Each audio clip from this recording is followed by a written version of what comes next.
What would it be like to live on Mars? A group of researchers is trying to find out, not on the red planet, of course, but on the Big Island. For 4 months, they are living in a dome, isolated from the outside world, and we got a rare glimpse inside. There's an unusual sight 8,000 feet high on the northern slope of Mauna Loa, an astronaut exploring as if on Mars.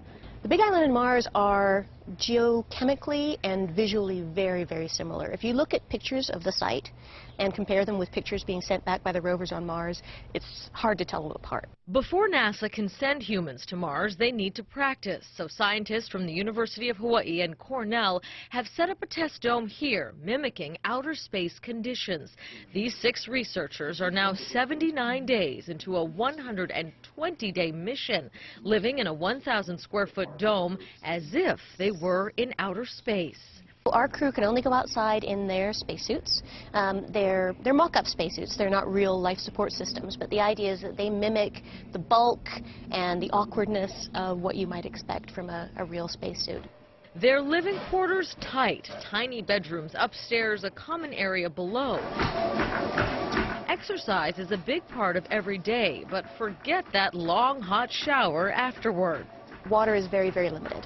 So what we've asked this crew to do is to stick to 2 4-minute showers per week. That's not much. It's not much. And I have to say that one of our crew members, the engineer, in the 3rd quarter of the mission so far has not taken any showers at all. Their primary focus, food. They weigh out each meal and spend a lot of time analyzing every bite. And the goal for the food study is to come up with a trade balance so that NASA can say, here's the weight allowance, here's the energy allowance, what does that mean we can bring in terms of food, water, so on. Since they're isolated, we couldn't speak to them directly, but here's Dr. Yahaira Sierra Sastre on the food studies so far. The crew has enjoyed very much those meals prepared from dehydrated and freeze-dried ingredients, meals that are made with dehydrated veggies, fruits, dehydrated meats. However, cooking takes a long time. So for a future mission to Mars, I foresee the possibility of combining the 2 different food systems.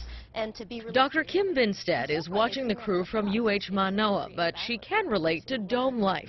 Several years ago, she was part of another 4-month Mars simulation project in the Canadian Arctic and remembers the moment they finally stepped outside.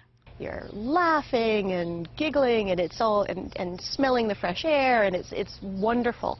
And then, you know, we did that for an hour or so, and then we went back into the habitat, and it stank.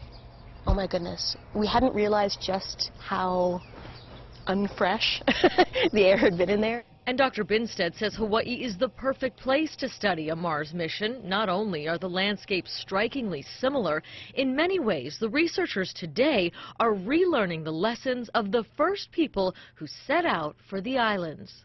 This exactly the same issues. You know, you're facing a giant unknown, this huge expanse of ocean. You've got a limited capacity in your ship. What do you bring? Who do you bring? And to learn more about the Hawaii Space Exploration Analog and Simulation, or HI-SEAS project, you can head over to our website.